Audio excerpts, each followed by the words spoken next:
Hello everyone. आज से जो है हम लोग ना प्रयोगशाला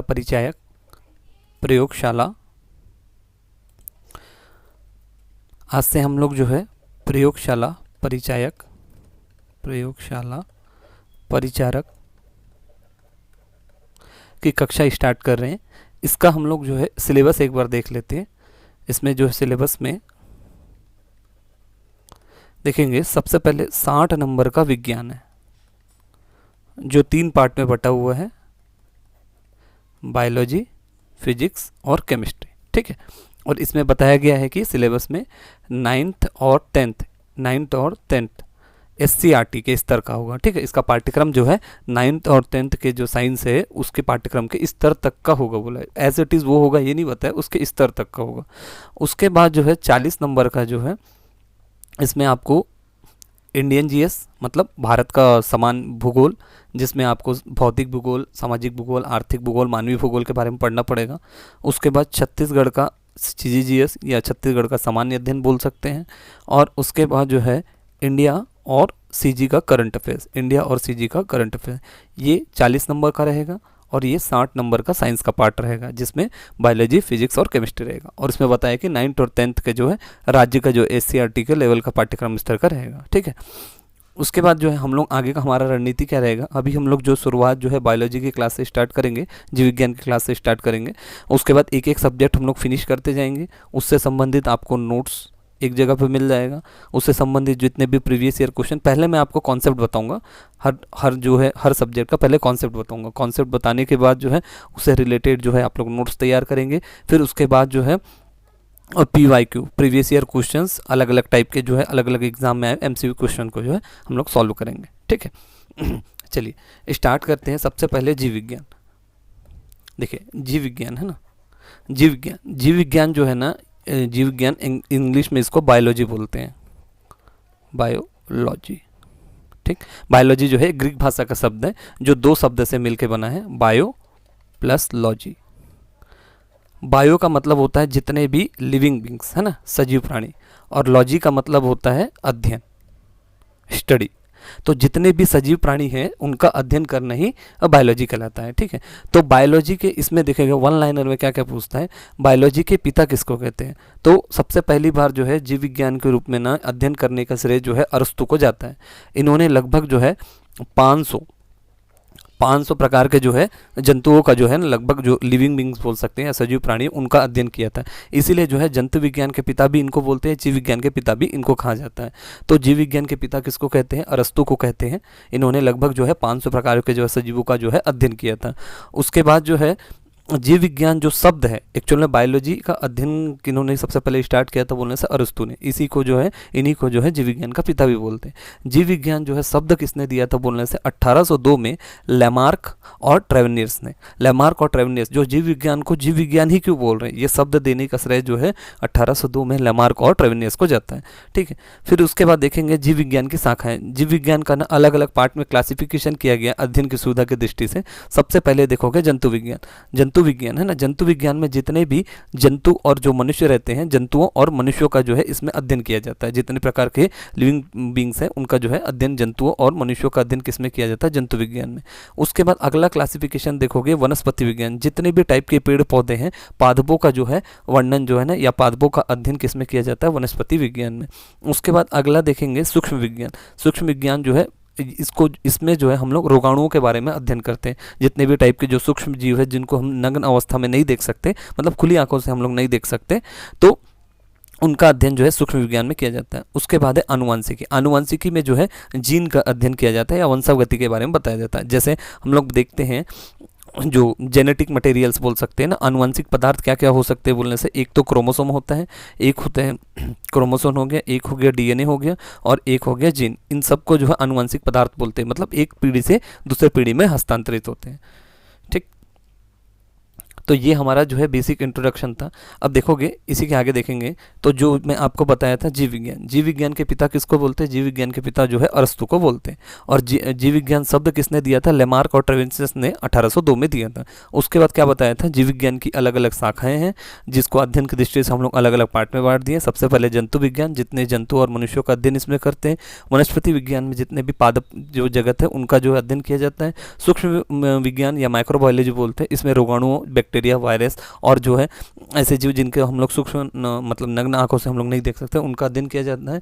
उसके बाद आनुवंशिक में जो है जीनों का अध्ययन या वंशागति का अध्ययन किया जाता है। उसके बाद जो है जीव विज्ञान जो है ना, जीव विज्ञान का ही एक पार्ट है जिसका नाम है जंतु विज्ञान, है ना, जो इसमें शाखाएं बताए थे। सबसे पहले देखोगे जंतु विज्ञान। जीव विज्ञान के पिता किसको मैं बोला था? अरस्तु को बोला था। तो जंतु विज्ञान जितने भी मैं बताया था शुरुआत में कि जो अरस्तु जी ने, उन्होंने लगभग है ना 500 प्रकार के जो है सजीवों का अध्ययन किया था।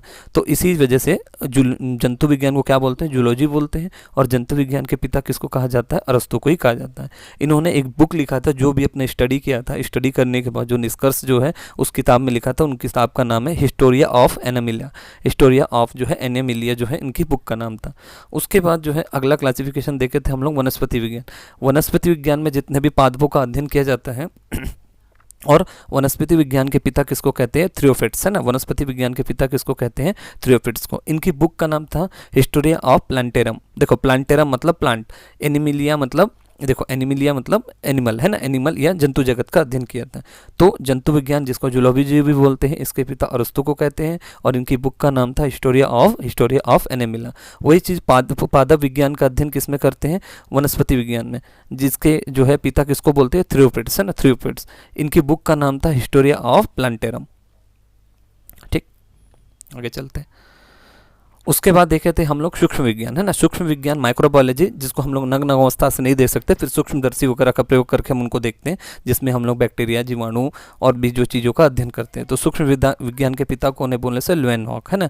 इन ल्यूएनहॉक के द्वारा जो है बैक्टीरिया की खोज की थी। बैक्टीरिया को हिंदी में क्या बोलते हैं? जीवाणु बोलते हैं, जीवाणु। और वायरस को क्या बोलते हैं? वायरस को विषाणु बोलते हैं। ठीक, तो सूक्ष्म विज्ञान के पिता कौन है? ल्यूएनहॉक है और इनके द्वारा जो है बैक्टीरिया की खोज की गई थी। उसके बाद है आनुवंशिक। मैं आपको अभी बताया था आनुवंशिक पदार्थ क्या क्या होते हैं। एक तो क्रोमोसोम होता है, एक डीएनए होता है, एक जीन होता है। आनुवंशिक के पिता किसको बोलते हैं? ग्रेगर मेंडल, है ना। ग्रेगर मेंडल साहब का नाम आप सुने होंगे, जिन्होंने मटर के दाने पे जो है इसका प्रयोग किया था। तो आनुवंशिक के पिता जो है ग्रेगर मेंडल जी है और इन्होंने जो है वंशानुगति मतलब क्या होता है? एक पीढ़ी से दूसरे पीढ़ी में जो हमारे जीन या डीएनए या क्रोमोसोम जो है हस्तांतरित होते हैं, उसी का अध्ययन, उसके सिद्धांत और लक्षणों का जो है इन्होंने अध्ययन किया था। ठीक, जितने भी जो लिविंग थिंग है ना, या जितने भी लिविंग ऑर्गेनिज्म है या सजीव है, उनकी क्या क्या विशेषता होते हैं? जब सभी जो सजीव है, जिसमें जीवित प्राणी हैं, उनकी कुछ विशेषताएं होती है, जिसके आधार पर जो है उनको सजीव की संज्ञा दी जाती है। सबसे पहले देखोगे, सबसे पहले कोशिका, है ना। तो सबसे पहले कोशिका, यह जीवन के जो है संरचनात्मक, याद रखना कोशिका जो है जीवन की संरचनात्मक मतलब स्ट्रक्चरल और कार्यात्मक मतलब होता है फंक्शनल यूनिट, है ना। तो जीवन की कार्यात्मक और संरचनात्मक इकाई क्या होती है बोलने से? कोशिका। देखो एक कोशिका है, कोशिकाओं के समूह से क्या बनेगा? देखो एक कोशिका, इसको जायगोट बोले, ठीक है। फिर कोशिकाओं का समूह बनेगा, कोशिका के समूह से हमको क्या मिलेगा? टिश्यू मिलेगा, ऊतक मिलेगा। फिर ऊतकों के समूह से क्या मिलेगा? हमको अंग मिलेगा। फिर अंग के समूह से क्या मिलेगा? अंग तंत्र मिलेगा ना, और ऑर्गन सिस्टम बोल सकते हैं। उसके बाद अंग तंत्र से क्या मिलेगा? एक पूरा सजीव शरीर मिलेगा। तो इस तरीके से स्टार्ट होता है। देखो स्टार्ट यहाँ से हुआ था और फिनिश कहाँ पर हो रहा है? यहाँ पर हो रहा है। तो सबसे पहले एक कोशिका, जिसको क्या बोले? जायगोट बोले। जायगोट के समूह आएगा, जायगोट के समूह से क्या बनेगा? टिश्यू बनेगा, ऊतक बनेगा।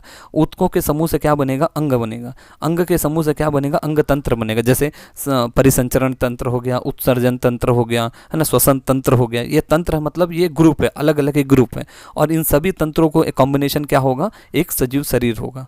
ठीक, तो इसीलिए जो है कोशिका को संरचनात्मक और कार्यात्मक इकाई भी जो है कहा जाता है।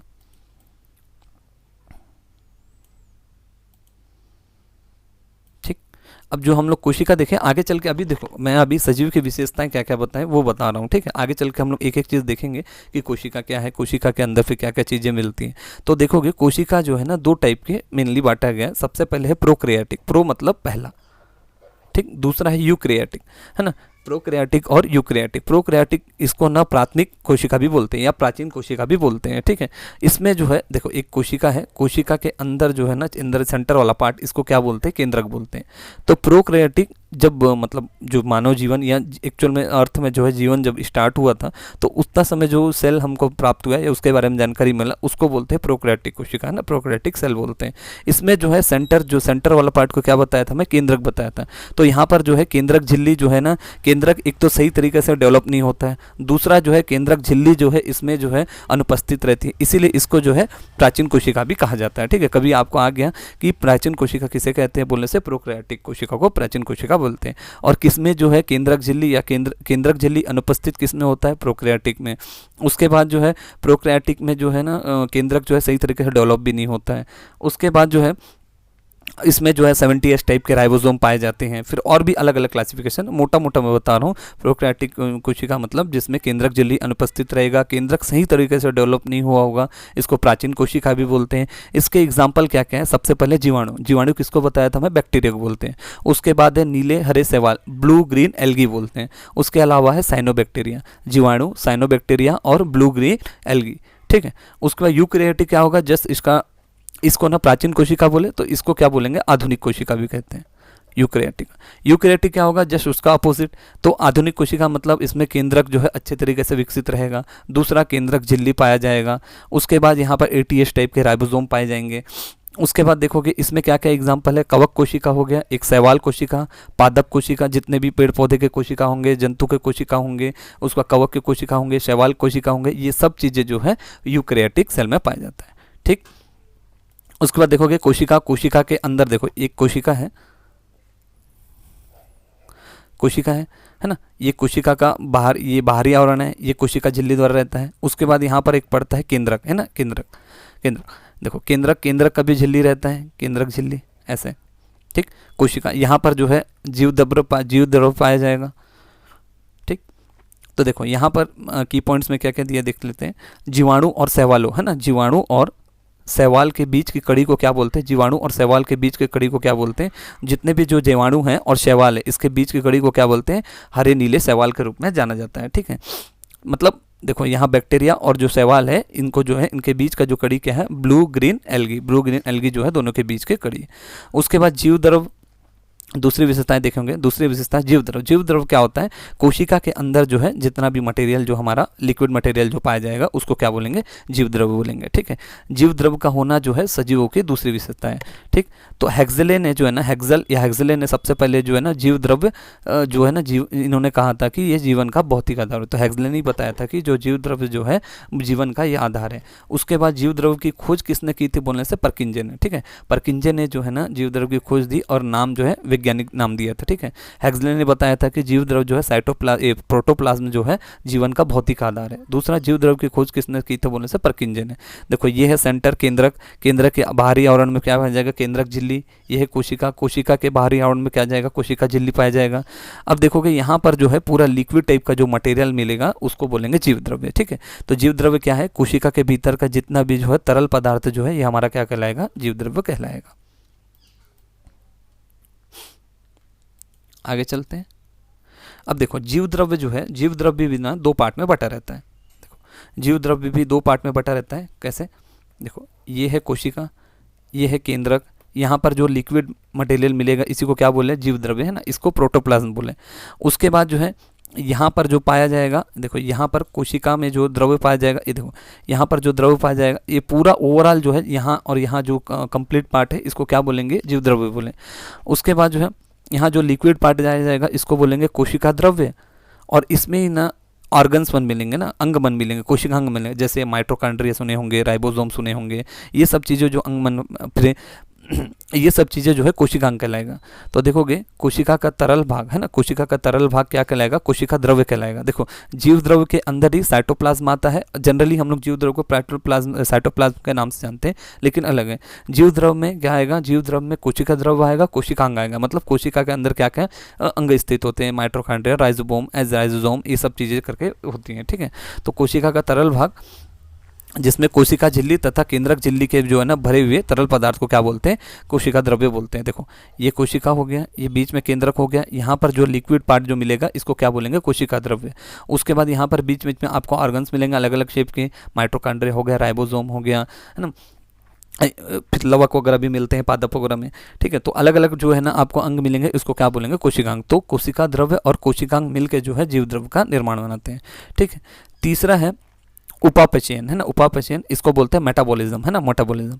तो उपापचयन क्या होता है, उपापचयन जो है सजीव शरीर के होने वाली जो है एक महत्वपूर्ण विशेषता है उपापचयन है। उपापचयन में एक्चुअल मेटाबॉलिज्म में दो चीज़ आता है, एक एनाबॉलिज्म, दूसरा है कैटाबॉलिज्म, ठीक है। देखो उपापचयन क्या है, जीवों में जीवन यापन के लिए दिन भर में होने वाली जैव, एक्चुअल में देखो उपापचयन मेटाबॉलिज्म को मैं बताऊं तो ना ये एक्चुअल में क्या है, ये जैव रासायनिक क्रिया है, कोशिका के अंदर होने वाली जो है महत्वपूर्ण गतिविधि है, ठीक है। तो कोशिका के अंदर होने वाली एक जैव रासायनिक क्रिया है जो उसके अंदर जो है महत्वपूर्ण गतिविधि जो कंटिन्यू उसको ना कार्य करने के लिए, बढ़ने के लिए, विकास और वृद्धि करने के लिए जो है इसको मदद करती है। ये एक्चुअल में दो पार्ट का होता है, देख लेते हैं। तो उपापचयन जो है सजीव के शरीर में होने वाली एक महत्वपूर्ण विशेषता है। जीवों में जो है जीवन यापन करने के लिए दिन भर में होने वाली रासायनिक क्रियाओं को क्या बोलते हैं, उपापचयन कहते हैं। तथा ये क्रियाएं जो है जीवन को बढ़ने और प्रजनन करने, उसकी रचना को बनाए रखने और पर्यावरण के प्रति जो है सजग करने में भी मदद करती हैं। एक्चुअल में ये दो पार्ट का बटा रहता है, एक तो है एनाबॉलिज्म और दूसरा है कैटाबॉलिज्म। देखो एनाबॉलिज्म मतलब इसको बोलते हैं अपचयन और कैटाबॉलिज्म को बोलते हैं, देखो एनाबॉलिज्म को क्या बोले, उपचयन बोले, कैटाबॉलिज्म को क्या बोले, अपचयन बोले। एनाबॉलिज्म या अपचयन का मतलब क्या होता है, संश्लेषण। कहीं भी आपको संश्लेषण दिखा तो इसका मतलब होता है निर्माण करना। कैसे, छोटे छोटे अणु मिलकर जो है एक बड़ा पार्ट बनाएंगे। जैसे दो अमीनो एसिड मिलकर जो है ना क्या कर रहे हैं, प्रोटीन का निर्माण कर रहे हैं। वही चीज़ कैटाबॉलिज्म में क्या होगा, बड़े अणु जो है ना टूट के ना बड़ा अणु छोटे अणु में टूटेगा, बड़ा अणु क्या करेगा, छोटे अणु में टूटेगा। और एनाबॉलिज्म में क्या होगा, छोटे अणु मिलकर जो है एक बड़ा अणु बनाएंगे। बस इतनी चीज़ याद रखोगे, ठीक है। तो उपापचयन की या मेटाबॉलिज्म की क्रिया क्या है, एक जैव रासायनिक क्रिया है जो ना मतलब जीव को बढ़ने, प्रजनन करने, है ना, उसको ग्रोथ और डेवलपमेंट करने, अपनी जो संरचना या स्ट्रक्चर उसको बनाए रखने, पर्यावरण के प्रति जो है अनुकूलन करने, इस सब में मदद करता है। ये दो टाइप का होता है, एक एनाबॉलिज्म, दूसरा है कैटाबॉलिज्म। एनाबॉलिज्म को हिंदी में बोलते हैं अपचयन। अपचयन का मतलब होता है संश्लेषण करना। जब भी संश्लेषण दिखे तो उसका मतलब होता है निर्माण होना। इसमें क्या होगा, जो छोटे पार्टिकल रहेंगे वो मिलकर जो है एक बड़े पार्टिकल का निर्माण करेंगे। जैसे दो अमीनो एसिड मिलकर जो है प्रोटीन का निर्माण करें। वही चीज़ कैटाबॉलिज्म में क्या होगा, कोई बड़ा अणु जो है छोटे छोटे पार्ट में टूटेगा। जैसे देखोगे बड़े अणु जो है, बड़ा अणु जो है छोटे छोटे पार्टों में टूटेगा। जैसे देखोगे पाचन की क्रिया हमारे मुंह से चालू होता है और उसको हमारे जो है छोटी आंत में जाके जो है फिनिश होता है। उसके बाद श्वसन की क्रिया है। श्वसन की क्रिया हम लोग नाक से जो है सांस लेते हैं, वहाँ से चालू होके पूरा अंदर जो है हमारे ब्रोंकाई में जाके, फिर उसके बाद जो है ब्लड में जो है ऑक्सीजन घुलेगा, फिर उसके बाद सभी कोशिकांग तक जाएंगे, फिर यहाँ से ब्लड जो हमारे CO2 को बाहर निकालेगा। ये संपूर्ण क्रिया जो है श्वसन की क्रिया कहलाती है। उसके बाद है उत्सर्जन की क्रिया, है ना, जो भी चीज़ें हम लोग वेस्ट मटेरियल रहता है जैसे पसीने के फॉर्म में या मल के रूप में, मूत्र के रूप में जो है हम चीज़ें बाहर निकालते हैं, ठीक। ये हो गया कैटाबॉलिज्म। तो बड़े अणु का जो है छोटे अणु के रूप में टूटना कैटाबॉलिज्म हुआ, अपचयन हुआ, और छोटे अणु का जो है बड़े अणु के रूप में बनना जो है वो उपचयन हुआ, ठीक। उसके बाद आगे देखते हैं। सबसे पहले देखोगे कोशिका देखे थे, उसके बाद जो है अपचयन देखे, उसके बाद जो है नेक्स्ट है हमारा श्वसन। देखो श्वसन की क्रिया क्या बताया था मैं, श्वसन क्या है भी, देखो सबसे पहले श्वसन और ब्रीदिंग, है ना, ब्रीदिंग और रेस्पिरेशन में डिफरेंस क्या है। ब्रीदिंग में क्या होता है, हम लोग सांस लेते हैं और सांस छोड़ते हैं, बस उतना काम होगा। श्वसन क्या है, श्वसन देखो सबसे पहली बात तो श्वसन जो है जीवों की वह प्रक्रिया है जिसमें भोजन के ऑक्सीकरण के लिए जो हम लोग ऑक्सीजन लेते हैं वो ब्लड के साथ फिर घुल के जो है फिर जो है ना एनर्जी का निर्माण करते हैं, ठीक है, ATP के रूप में, कार्बन डाइऑक्साइड, और उसके बाद जो है हाइड्रोजन, जो जल के अणु है, ये सब मिल के जो है देखो एक्चुअल में क्या होता है, जो भी हम लोग ऑक्सीजन लेते हैं, ऑक्सीजन लेने के बाद जो है ना ब्लड में जो ग्लूकोज रहता है जो कोशिका के द्वारा निर्माण होता है माइटोकॉन्ड्रिया में, तो फिर उसमें जो है ना ग्लूकोज का जो अणु है C6H12O6 और ऑक्सीजन के साथ मिलके जो है H2O plus CO2 plus energy का निर्माण करते हैं। तो यहाँ से हमको है ना 36 ATP का निर्माण होता है। ATP मतलब एडेनोसिन ट्राइफॉस्फेट, ठीक है। तो देखो ब्रीथिंग में क्या होता है, ब्रीथिंग में हम लोग सांस लेते हैं और सांस छोड़ना, इतना काम हो गया। श्वसन में क्या है भी, श्वसन में सबसे पहले देखो हवा है, हवा नाक में जाएगा, फिर नाक से जो है श्वास नली जो हमारा रहेगा उसके अंदर जाएगा, फिर फिर वहाँ से जो है फेफड़े में जाएगा, फिर फेफड़े में एक्चुअल में ब्रोंकाई वगैरह रहता है, फिर वहाँ से होते हुए फिर खून में जो है ऑक्सीजनेटेड है ना, ऑक्सीजन युक्त जो है ना खून जो है हमारे ब्लड में मिलता है। उसके बाद जो है ये जो है ग्लूकोज है ना, ग्लूकोज बताया था C6H12O6, इसके साथ जो है क्रिया करता है, फिर ये जो है H2O plus CO2 plus ATP के रूप में हमको मिलता है। और यही ATP जो है हमारे यहाँ हमको जो है ना एनर्जी के रूप में हम लोग इसका यूज़ करते हैं। तो देखोगे ये ATP का फुल फॉर्म क्या है भाई, एडेनोसिन ट्राइफॉस्फेट है ना। यहाँ से कितने ATP का निर्माण होता है बोले से 36। टोटल हमारे यहाँ शरीर में कितना ATP का निर्माण होता है, टोटल बोलोगे तो 38, इसमें से 36 का निर्माण होता है। ठीक, यह मुक्त ऊर्जा जो है कोशिका द्वारा काम करने में लगी जाती है। देखोगे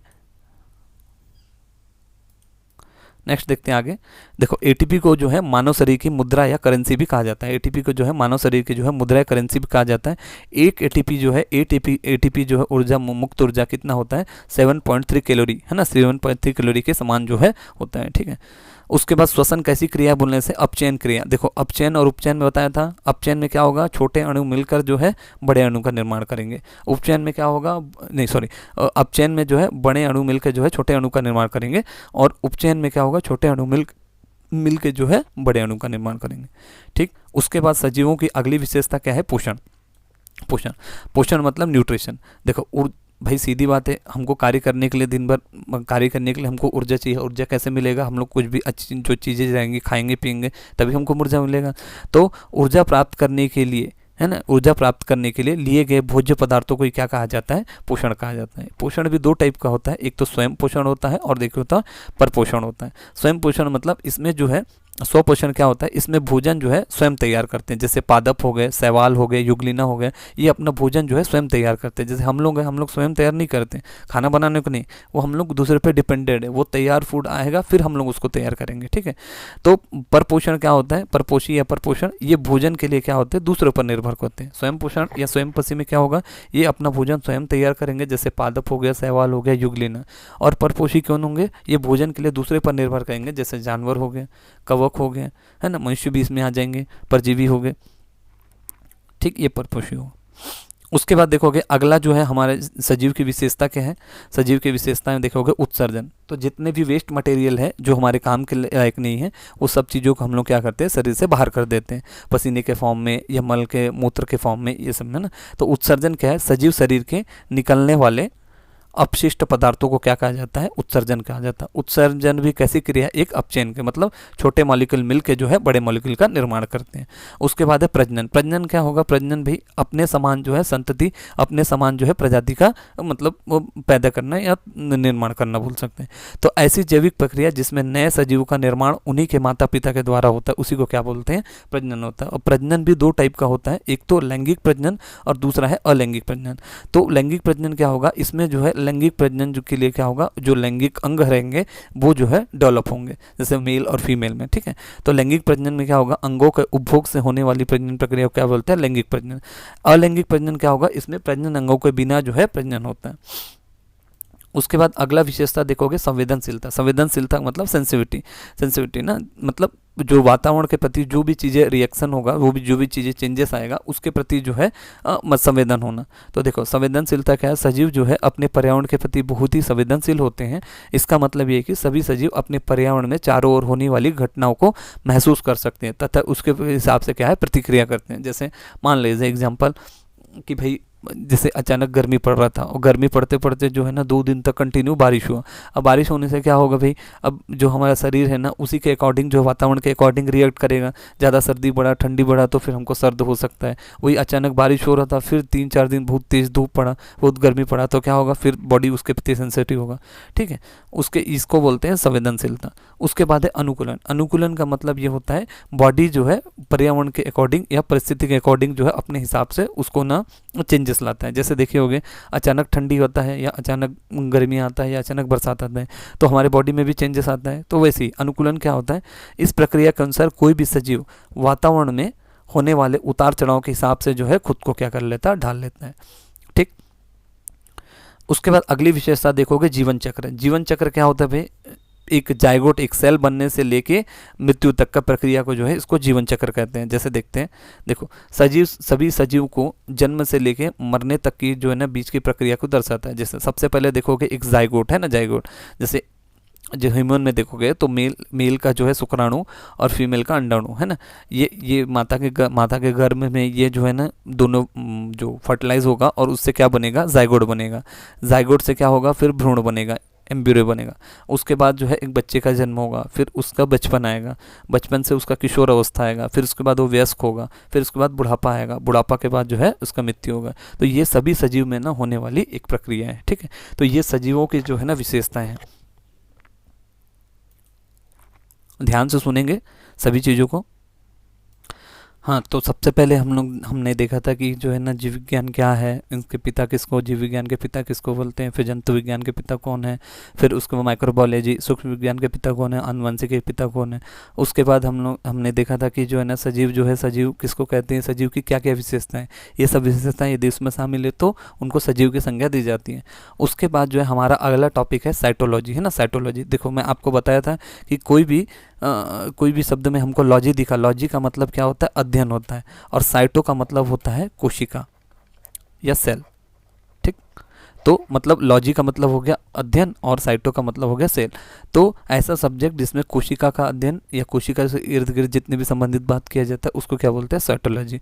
तो साइटोलॉजी जो है ना टर्म, साइटोलॉजी जो टर्म है या शब्द है, सबसे पहले किसके द्वारा दिया गया बोलने से, हर्टविंग, है ना। हर्टविंग के द्वारा जो है ना, इनके द्वारा जो है सबसे पहले शब्द दिया गया। लेकिन साइटोलॉजी के पिता किसको बोलते हैं, रॉबर्ट हुक को बोलते हैं, ठीक है। दोनों में डिफरेंस याद रखना। साइटोलॉजी या कोशिका विज्ञान के पिता किसको बोलते हैं, रॉबर्ट हुक को बोलते हैं। और साइटोलॉजी शब्द किसने दिया तो बोला ऐसा, हर्टविंग के द्वारा दिया गया था, ठीक। उसके बाद है साइटोजेनेटिक्स, है ना। जेनेटिक्स जब भी बताया हूं मतलब एक पीढ़ी से दूसरे पीढ़ी में ट्रांसफर वाला बात होगा। तो अनुवांशिकी की वह शाखा जिसमें कोशिका नाभिक के भीतर, है ना, देखो कोशिका हो गया, कोशिका में केंद्रक रहता है, केंद्रक में जो है नाभिक के भीतर डीएनए की संरचना का अध्ययन करती है। तो मैं बताया था जेनेटिक मटेरियल एक तो क्रोमोसोम हो गया, एक तो डीएनए हो गया और एक है जीन हो गया, ठीक। तो जो साइटोजेनेटिक्स क्या होता है, अनुवांशिकी वह शाखा जो कोशिका नाभिक के भीतर डीएनए की संरचना का अध्ययन करती है। यह कोशिका जीव विज्ञान का भी एक हिस्सा है और जो इस बात से संबंधित है कि गुणसूत्र कोशिका के व्यवहार से कैसे संबंध रखते हैं, ठीक है। तो कोशिका अनुवांशिकी के पिता कौन है बोलने से एच.जी. मुलेर, है ना। एच.जी. मुलेर जो है इसके पिता है। तो देखो सबसे पहले क्या बताया मैं, साइटोलॉजी। साइटोलॉजी में कोशिका का अध्ययन किया जाएगा। साइटोलॉजी टर्म किसने दिया था बोलने से, हर्टविंग के द्वारा दिया गया था। साइटोलॉजी के पिता कौन है बोलने से, रॉबर्ट हुक, है ना। रॉबर्ट हुक ने सबसे पहले जो मृत पेड़ों की छाल में जो है मृत कोशिका को 1665 के आसपास खोजा था। उसके बाद है साइटोजेनेटिक्स क्या होता है, जो कोशिका के नाभिक के भीतर जो है ना डीएनए की संरचना, जो डीएनए की संरचना डाइऑक्सी न्यूक्लिक एसिड बोलते हैं, डीएनए की संरचना का जो है अध्ययन किया था। यह कोशिका जीव का भी हिस्सा है और इस बात से संबंधित रखता है कि गुणसूत्र जो है कोशिका के व्यवहार से कैसे संबंध रखते हैं। तो कोशिका अनुवांशिकी के पिता को होने बोलने से एच.जी. मुलेर है। तो देखोगे जो कोशिका के जो है ना पिता या साइटोलॉजी के जो कोशिका विज्ञान के पिता किसको बोलते हैं, रॉबर्ट हुक को। लेकिन शब्द किसने दिया तो बोलने से हर्टविंग के द्वारा दिया गया था। उसके बाद जो रॉबर्ट हुक थे, रॉबर्ट हुक जी ने अपनी बुक, बुक का नाम था माइक्रोग्राफिया, है ना। इनकी बुक जो है माइक्रोग्राफिया में बताया था कि कोशिका क्या है। तो रॉबर्ट हुक जो है कोशिका विज्ञान के जो है पिता है और हर्टविंग ने शब्द दिया था और रॉबर्ट हुक की किताब का नाम क्या था, माइक्रोग्राफिया। उसके बाद आधुनिक जो है कोशिका विज्ञान के पिता किसको बोलते हैं, स्वेंसन को ना। स्वेंसन को उनकी जो है ना आधुनिक कोशिका विज्ञान के पिता बोलते हैं और इनकी बुक का नाम क्या था, सेल था, ठीक है। और भारतीय कोशिका विज्ञान के पिता कौन है बोलने से ए.के. शर्मा। भारतीय कोशिका विज्ञान के पिता कौन है, ए.के. शर्मा है।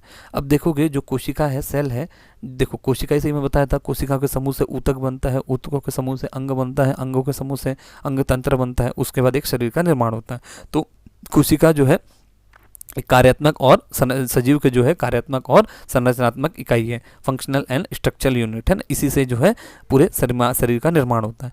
अब कोशिका की खोज कैसे हुई तो बोलने से सब 1665 में जो है रॉबर्ट हुक के द्वारा पहली बार जो है कोशिका की खोज की गई। और इनके द्वारा किस प्रकार की खोज की गई बोलने से, मृत कोशिका, है ना। पेड़ों की छाल में जो है, पेड़ों की छाल से इसमें जो है ना मृत कोशिका की खोज की गई। तो कोशिका की खोज 1665 में रॉबर्ट हुक के द्वारा किया गया। और इनके द्वारा किस टाइप की कोशिका खोज की गई बोलते हैं, डेड सेल या मृत कोशिका की खोज की गई। देखो यहां बताया है। तो इनके द्वारा जो कोशिका सिद्धांत दिया गया था, तो इन्होंने सबसे पहले जो है पेड़ों की छाल, जो कॉर्क है, वहाँ की जो है ना मृत पेड़ों की छाल में जो है ना मृत कोशिका रहते हैं, उसका अध्ययन किया था। देखो ये छाल है, छाल के अंदर जो है ये अलग अलग बक्सेमन टाइप के बने हैं, इसको रूम का नाम दिया गया, और इसी रूम को क्या बोला गया, सेला नाम दिया गया ना, इस रूम को जो है सेला नाम। देखो मोटा मोटा यहाँ याद ये रखना है कि सबसे पहले जो है कोशिका को खोज रॉबर्ट हुक के द्वारा 1665 में की गई। पेड़ की छाल में जो है मृत कोशिका का पहली बार उन्होंने खोज दिया गया, और इसी रूम को जो है कक्षा में जो बने हैं इनको सेला नाम दिया गया, जो आगे चल के सेल्स है ना, सेल्स एक लैटिन शब्द है, सेल से जो आगे सेल शब्द बना। ठीक, देखो रॉबर्ट हुक के द्वारा जो है मृत कोशिका की खोज की गई, लेकिन जो एक जीवित कोशिका या सजीव कोशिका की खोज किसने की गई बोलने से एबी लियोनहॉग के द्वारा की गई। ठीक, लियोनहॉग के बारे में मैं आप लोग को बताया था कि इनके द्वारा जो जीवाणु या बैक्टीरिया की खोज भी की गई थी। तो एबी लियोनहॉग के द्वारा जो है सजीव कोशिका की, मृत कोशिका की बोलेगा या सबसे पहले बोलेगा तो रॉबर्ट हुक के द्वारा, लेकिन सजीव कोशिका की खोज किसने की हुई बोलने से एबी लियोनहॉग के द्वारा की गई। इनके द्वारा जो खोजी गई जीवित कोशिका का नाम क्या था, जीवाणु या बैक्टीरिया था। एबी लियोनहॉग जो है इन्होंने तो बैक्टीरिया की खोज की, उसके बाद जो ब्लड में आरबीसी होता है, रेड ब्लड सेल, उसकी खोज की, उसके बाद प्रोटोजोआ की खोज की, और मेल में जो है स्पर्म रहता है शुक्राणु, इसकी भी खोज की। तो ये याद रख सकते हैं एबी लियोनहॉग के द्वारा बैक्टीरिया, आरबीसी, प्रोटोजोआ और स्पर्म का खोज किया गया। और एबी लियोनहॉग की बुक का नाम क्या था बोलने से सीक्रेट्स ऑफ नेचर। इनकी बुक का क्या नाम था, सीक्रेट्स ऑफ नेचर। ठीक, तो साइटोलॉजी के बारे में बताया था। साइटोलॉजी में क्या होता है, कोशिका का अध्ययन किया जाता है। हर्टविंग ने शब्द दिया था। कोशिका विज्ञान के पिता किसको बोलते हैं बोलने से रॉबर्ट हुक को। इनके द्वारा जो 1665 में जो है मृत कोशिका, पेड़ों के छाल के जो है ना मृत कोशिका की जो है ना खोज की गई। उसके बाद जो है जो सजीव कोशिका की खोज जो है ना लियोनहॉग के द्वारा किया गया, और जो सबसे पहले सजीव कोशिका क्या थी बोलने से बैक्टीरिया या जीवाणु थी। इनके द्वारा जो है जीवाणु का, आरबीसी का, प्रोटोजोआ का और स्पर्म का जो भी खोज किया गया। उसके बाद देखोगे एबी लियोनहॉग की जो किताब का नाम क्या था बोलने से सीक्रेट्स ऑफ नेचर था। ठीक, उसके बाद अगला टॉपिक है हमारा कोशिका सिद्धांत। तो कोशिका सिद्धांत है ना, कोशिका जो प्रिंसिपल या नियम जो है कोशिका के संबंध में जो सिद्धांत देखोगे, तो सबसे पहली बार 1864 में, जब 1824 में ड्यूट्रोट्स ने जो कहा था कि कोशिकाओं का समूह मिलकर जो है ऊतकों का निर्माण होता है। तो इनके हिसाब से इन्होंने क्या कहा था, कोशिकाओं के जो समूह है ना, समूह मिलकर क्या करते हैं, ऊतक या टिश्यू का निर्माण करते हैं। ठीक है, उसके बाद 1839 में स्लाइडेन और स्वान, ये बहुत इंपॉर्टेंट है, 1839 में स्लाइडेन और स्वान ने कहा कि सभी सजीव, जितने भी लिविंग हैं ऑर्गेनिज्म हैं, सभी सजीव है, इनका निर्माण कैसे होता है बोलने से कोशिका से होता है। तो 1839 में स्लाइडेन और स्वान ने कहा था कि सभी सजीवों का निर्माण जो है कोशिका से मिलकर होता है। फिर उसके बाद 1855 है ना, 1855 में देखोगे रुडोल्फ विचाउ ने कहा था कि सभी नई कोशिकाएं, जितने भी नई टाइप की कोशिकाएं हैं, वो अपने जो है ना पूर्ववर्ती कोशिकाओं से मिलकर बनी होती हैं। तो रुडोल्फ विचाउ ने जो है 1855 में कहा था कि सभी जो नई कोशिकाएं होती हैं वो अपने पूर्ववर्ती कोशिकाओं से मिलकर बनती है। ठीक है, उसके बाद देखोगे आगे जो है, देखो हम लोग क्या क्या देख चुके हैं भाई।